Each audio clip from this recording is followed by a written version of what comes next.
বান্দা আমি আল্লাহ তোর কাছে আছি, কি দরকার বল।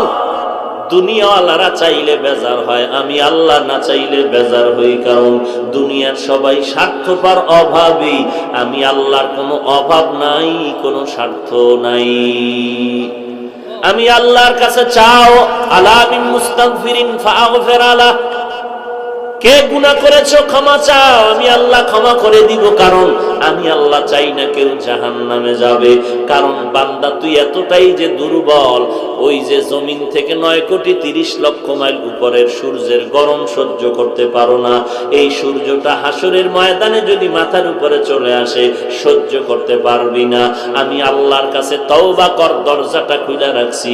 কুল ইয়া ইবাদিয়াল্লাযীনা আসরাফু আলা আনফুসিহিম লা তাকনাতু মির রাহমাতিল্লাহ। আমার রহমতের বিস্তারিত জায়গা, বিশাল চাদর বিছায় দিলাম। কত বড় বড় বড় বড় বেঈমানকেও আমি আল্লাহ মাফ করেছি। ওরে বান্দা, তোরা তো আখিরি নবীর উম্মত, ওই নবীর মোহাব্বতে আমি আল্লাহর কাছে ক্ষমা চাইলে আমি ক্ষমা করে দিব। ও আল্লাহ, আমার মতো গুনাহগার কেউ নাই, নিজেকে ছোট মনে করো।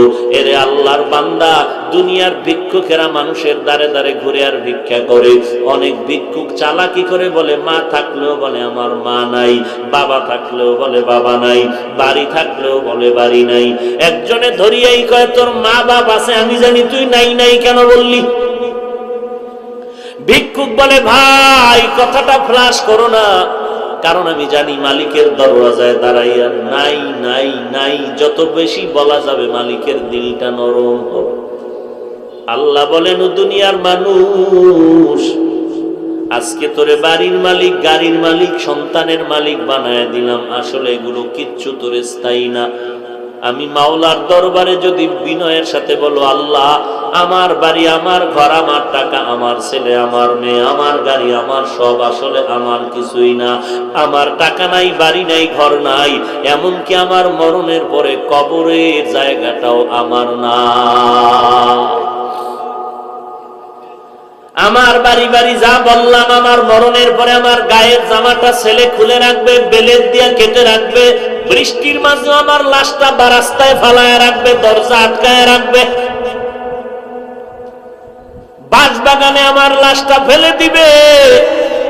একদিন দুদিন কান্নার পরে আর খবর নিবে না, বরং মরণের পরে জানাজার আগেই মনের মধ্যে জায়গা বাড়িঘর ভাগ করার পরিকল্পনা শুরু হয়ে যাবে। ওই কবরে আমাকে একা ফালায় রাখবে, 3টা সাদা কাফনের